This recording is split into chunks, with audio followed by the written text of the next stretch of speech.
Usman Khawaja, he may not be the best batsman in the world at the moment, but he's moving right up there. He's had a stellar run, Gav Robertson-like. We all called it in here before he got in here, in some ways. He scored that many runs. Yeah. How do you feel about that? I think you had an RDO when you came up with that idea. All right, let's have a look at some of Khawaja's. Thanks for backing me up. Some of Khawaja's recent scores, and of course there was a 70 in the Big Bash final before that, 104 not out, and a 62. Of course, he had that pair of tons for Australia, and we actually go back, and he hasn't been dismissed for under 50 since a Shield match in October, which is unbelievable. He's played 4 tests and 5 T20 since then. 900 runs along the way. Why can he not make the one-day squad? Too many good batsmen. Finchie must be sweating. Yeah, I have only one answer. So I think that they feel he could be maybe not as dynamic a fielder as some other players. He's not very dynamic right there. No. Well, he's grazing. He's on the half turn, isn't he? But well, that never flatter. There is no other reason. And look, over the last few years, he's had his issues with speed and agility, and look, they think that other players are more dynamic in the field. That's the only reason he can come up with. So that's what I was talking about with him getting his fitness up and his speed and agility, and just the overall what he brings on the field. I think that'll pave the way for him to be all forms, because you can't play as well as he played in the last 2 months and not be. That streak, I mean, we've seen some great batting streaks in recent times from Joe Root, AB de Villiers, Steve Smith, David Warner. Is this right up there, 900 runs over the last little while? Yeah, absolutely. There's been a few times. I mean, de Villiers, some of the stuff that de Villiers put together, the 5 and 6 and 7 months of cricket that he's done, has been incredible. But there's been numerous players over the years. You get on a run, you maximise it. But for me, it's such a great comeback.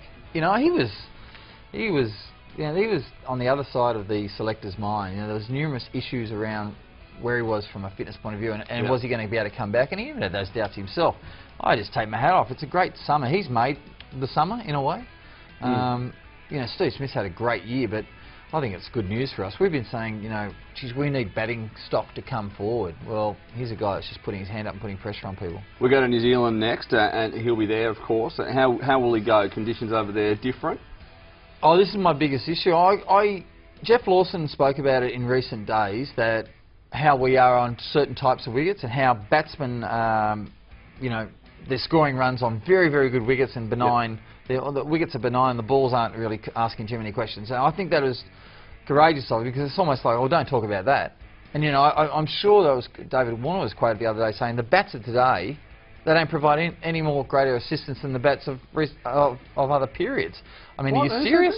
Yeah, and that was last week. So I think we're going to struggle in New Zealand. I just cannot get away from the fact that the deck's going to be a bit juicier. There's going to be probably some overcast conditions. If the ball shapes, then that's the test for us. We've been saying this for 7 years. Does Australia struggle against really good spin bowling? Yeah. How do we go against a swinging ball? Yeah, we struggle. Don't pick guys to go to England and just hit through the line.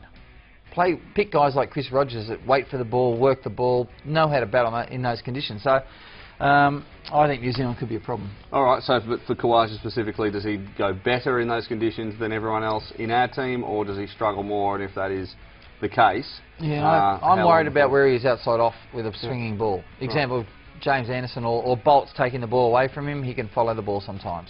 Right. So he's really got to know, you got to play the ball late, and that's something that I'm hoping he gets better at. But that's why I'm worried about us going over to New Zealand, and I think it'll be a really, really good test series. Long term, form sustainable for Khawaja? Obviously not at this level. I mean, the run he's had is amazing, but do you see him as a long-term quality batsman, or does he go off the boil at some point in the future? Quality player. That coincides with mental fitness and physical fitness. He's got to keep... what I see with Steve Smith and AB de Villiers, for example, they know their method of scoring, and they're hungry. To me, I think, you look at Kumar Sangakkara, he knew his game backwards. Jux Cullis, they know what they do, and they consistently roll that out. And you can't go changing that. If you want to be successful at international cricket, you've got to know what you do well and consistently do that. So all right, yes. Usman Khawaja heads off to New Zealand. If he can cope there, that's another feather in his cap, but he's certainly been scoring runs of late.